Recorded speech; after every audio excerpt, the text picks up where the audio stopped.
El propòsit del meu teatre, com que jo soc molt clàssica, és la catarsi.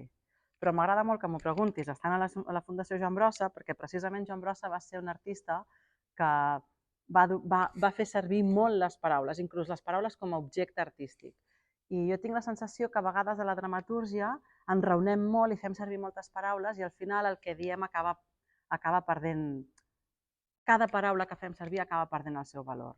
Doncs a propòsit del meu teatre, no sé si en té cap, tret de la catarsis, però sí que té una voluntat de donar valor a cada paraula que hi ha. Jo crec, soc una militant del teatre com a bé social i com a, com es diria, com a bé de primera necessitat. No podem viure sense el teatre, perquè jo tinc la sensació que les persones humanes venim al món a aprendre sentiments. Tot el que no són sentiments sempre és molt secundari. Volem fer-nos rics perquè volem que ens estimin. Volem no estar sols o volem estar sols perquè no sabem com relacionar-nos. És a dir, que passem el nostre trànsit i la nostra existència per la Terra intentant entendre els sentiments. I el teatre només fa això, el teatre connecta sentiments els sentiments que hi ha a l'escenari amb els sentiments de la gent que hi ha a la platea i se suposa que si vas a veure una bona obra, doncs tornes a casa teva havent fet un procés emocional que t'ha ensenyat alguna cosa sobre tu mateix. Si més no t'ha fet pensar sobre tu mateix o t'ha ubicat a tu mateix en el món. I això és el que a mi m'agrada de la dramatúrgia i del teatre. O sigui, catarsi en aquest sentit, en el sentit de que se'ns revelin emocions que a vegades per nosaltres mateixos no podem entendre. És molt fàcil entendre coses quan les veus. Per això a vegades penso que ens arrisquem poc els dramaturgs, que encara ens hauríem d'arriscar més. No és que haguem de furgar, però sí que hem d'investigar sobre les coses que ens passen com a individus i com a individus dins d'una societat que ara mateix és molt convulsa. No, el melodrama ara s'ha com desdibuixat una mica, però originàriament el melodrama... Ai, la porta. Originàriament el melodrama va ser aquest moviment artístic de finals del segle XIX on hi havia una història d'amor i música, hi havia teatre i música, i no era tragèdia. La diferència entre el melodrama i la tragèdia és que el melodrama supera unes dificultats a la vida, els cors trencats o aquest tipus de coses, i a la tragèdia no, la tragèdia afronta la mort. Si no hi ha mort, no hi ha tragèdia, perquè és la tragèdia de la vida, o sigui, perquè vivim, morim. Sí que ens conformem amb melodrames, no? Sí que anem al teatre, veiem melodrames que no ens acaben de fer, que no ens permeten arribar a aquest estat de catarsi. Oportunitat desaprofitada. Això a vegades lliga una mica amb l'avorriment. Saps? Algunes obres que anem a veure ens acaben avorrint perquè potser no hem sentit amb intensitat. Clar, és que socialment sempre hi ha hagut un interès molt gran per part dels poders del món en què la gent sigui cada cop més ruca. Llavors, jo no sé si pensar en excés és una cosa elitista, no ho sé. Jo penso que és com un mite unir aquesta idea de que una cosa que és literàriament interessant és socialment avorrida o no pot ser mainstream. Enraonar bé, per què no pot ser mainstream? Escriure bé i fer servir un llenguatge precís i fer servir un llenguatge acurat, per què no pot ser mainstream? Per què hem de parlar com si estéssim al bar quan fem teatre?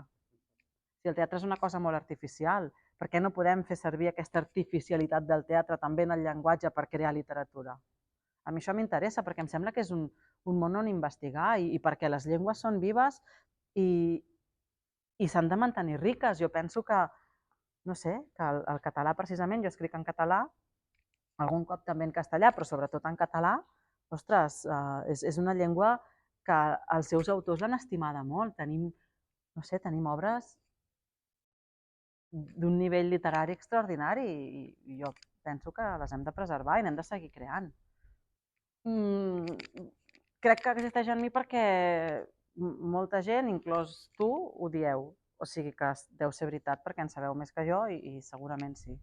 Sí que és veritat, o sigui, d'acord, sí que és veritat que tots els directors que han dirigit obres meves han patit, inclosa jo.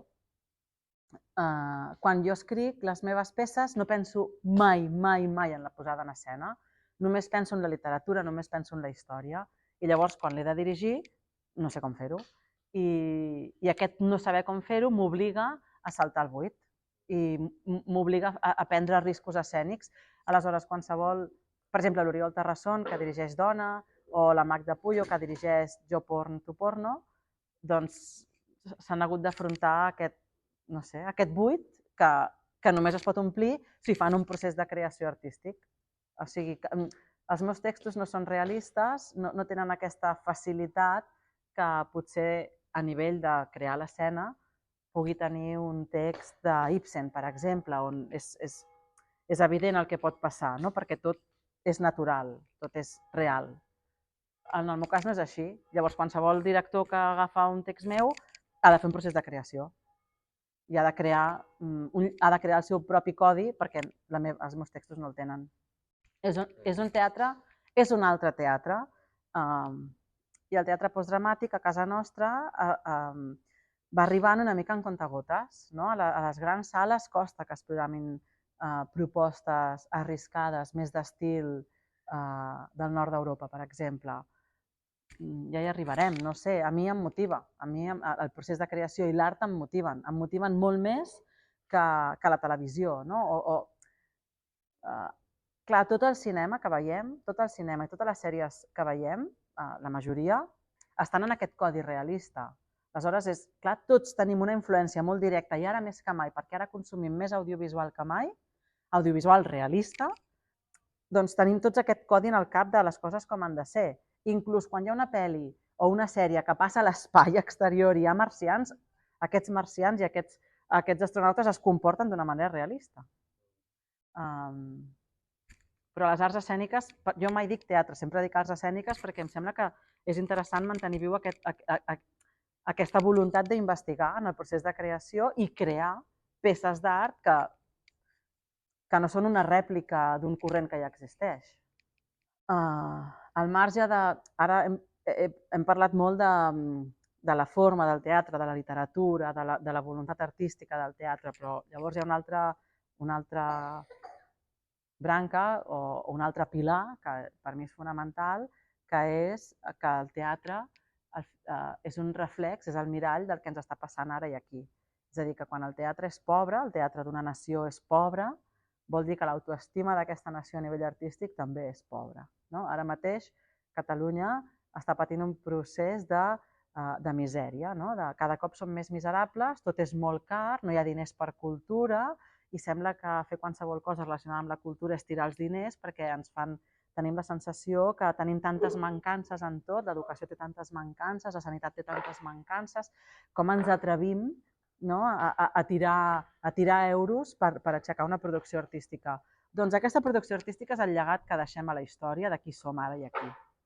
I si no tenim clar qui som ara i aquí i no hi ha gent que reflexiona sobre qui som, què som ara i aquí, oportunitat perduda. I que és veritat que estem empobrits i que és veritat que no tenim, que cal recuperar una mica la consciència de donar valor a quines coses són importants a la vida i a quines coses són importants socialment. És com que els sentiments, la manera de sentir, la manera d'entendre el món i la manera de relacionar-nos amb els altres i amb nosaltres mateixos ha perdut importància.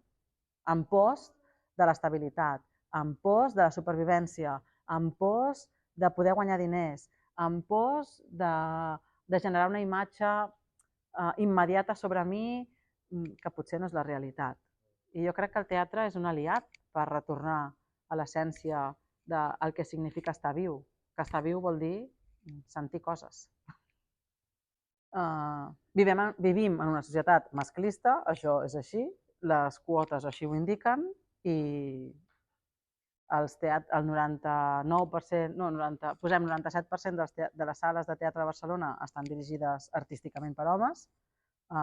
Vol dir que aquests homes no són feministes? No, n'hi ha molts que són feministes, però no són dones. Quan es parla de racisme, ho tenim superclar. Jo, que sóc una dona blanca occidental, no puc escriure una obra sobre el racisme, però clar que sí, tinc la llibertat de fer-ho. però potser no em toca a mi fer-ho. Potser em toca apartar-me i deixar l'espai perquè algú que sigui racialitzat parli sobre el tema de la racialització i de la raça i del racisme. Passa el mateix amb les dones. El 50% dels teatres de Barcelona haurien d'estar dirigits per dones, almenys els públics.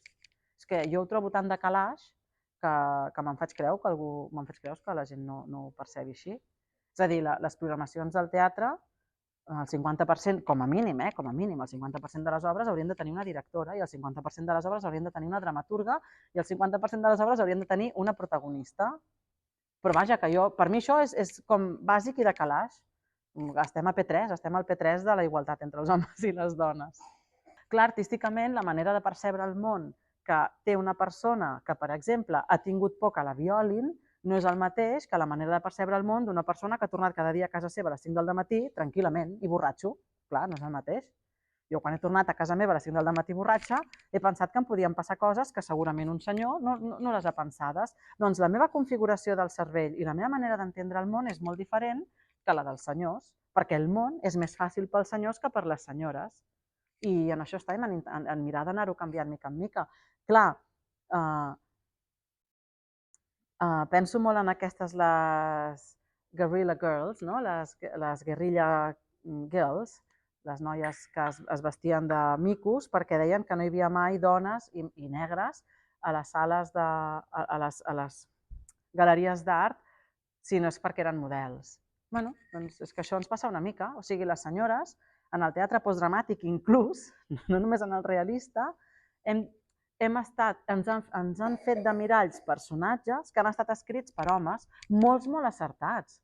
Flaubert va acertar molt descrivint el seu personatge Madame Bovary, clar que sí, però la nostra configuració sobre qui som i què som no l'hem generat nosaltres al llarg dels segles i doncs tenim una feina a fer.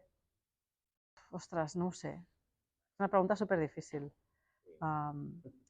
Clar, jo he llegit molts homes, per exemple, jo estic molt influïda pel teatre de Shakespeare, per exemple, que no era masclisme, era segle XV, vull dir, les dones eren un objecte a fer servir.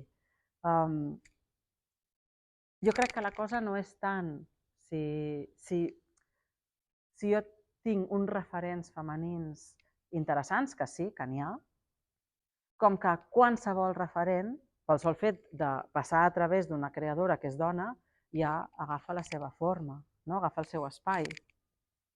Vull dir, agafa el seu espai en quant a que jo soc dona i he tingut unes vivències diferents que segurament la persona que m'ha influït sigui home o dona. El meu teatre, el que jo intento fer i el que faig bonament el que puc, però el meu teatre respon a la sensació d'estar molt perdut al món. I jo soc una dramaturga que no entén moltes coses que li passen i que no entén moltes coses que passen al món. I jo he tingut la sensació d'estar molt perduda. Quan sento algú que té referents superclars, l'admiro i inclús tinc una mica d'enveja perquè jo no ho sé. Sí que hi ha autors que m'han entusiasmat, com l'Albert Mestres, per exemple. Són com la trilogia de l'abús i la trilogia de l'ocupació dels cossos de les dones, que és una sensació que jo també sempre he tingut. Els cossos de les dones no s'ocupen només per la violència física, s'ocupen també per la sensació que la meva generació de dones hem viscut directíssimament, que és d'estar sempre incòmodes dins del nostre propi cos, de qüestionar-nos constantment, mai som prou vàlides. I aquesta és la tragèdia per mi del segle XXI. La tragèdia del segle XXI per mi és l'abús, clarament. És l'abús i és la violació dels cossos a tots els nivells. La prostitució és violència contra les dones, evidentment, la pornografia és violència contra les dones i l'abús infantil, en el 80% dels casos, també és violència contra les nenes i contra els infants en general. I a mi em sembla que és important parlar de les tragèdies que ens passen avui en dia. Que està bé fer obres que parlin de la Guerra Civil, que va ser una tragèdia terrible, però també està bé que mirem avui en dia quina és la tragèdia que nosaltres hem d'afrontar. I la recuperació dels nostres cossos és una d'aquestes tragèdies. Arribar a certa edat i adonar-te'n que la teva relació amb el teu propi cos ha sigut de guerra durant molts anys de la teva vida, i la guerra és tragèdia. Doncs res, en aquest cicle també, per exemple, jo estic superagraïda a la feina que s'ha fet amb els actors, la feina que han fet, faran i estan fent els actors, començant pel seu entusiasme i perquè aquest teatre que jo escric els tortura i els hi poso molt difícil a vegades perquè jo treballo amb un llenguatge que és molt artificial i llavors ells han de donar-li sentit a tot això i doncs ho han fet molt bé. Dic ells, però en realitat són elles, perquè les protagonistes són dones de totes les peces. Una cosa que a mi m'interessa molt com a directora i com a també dramaturga és que cada persona que participa a qualsevol àrea de l'obra faci un procés de creació. És a dir, que jo com a dramaturga no dono, i ho poso molt difícil als directors. Ja s'apanyaran, i els directors han de fer el seu procés de creació i trobar el seu llenguatge i trobar la manera de tirar endavant un procés artístic que no existeix. Doncs els actors també. És que a vegades això, l'actor marioneta, jo crec que és una cosa que ja està molt superada. Bueno, no està molt superada, però vull dir, en el meu teatre, per exemple, està molt superada perquè és imprescindible que els actors que apareixen en aquesta trilogia hagin, bueno, alguns encara estan en procés i d'altres ja ho han fet el seu propi procés de creació de personatge, de creació d'estil, de creació de to, de creació d'un cos, perquè ells també són creadors i també fan servir aquestes eines del procés creatiu que són superimportants.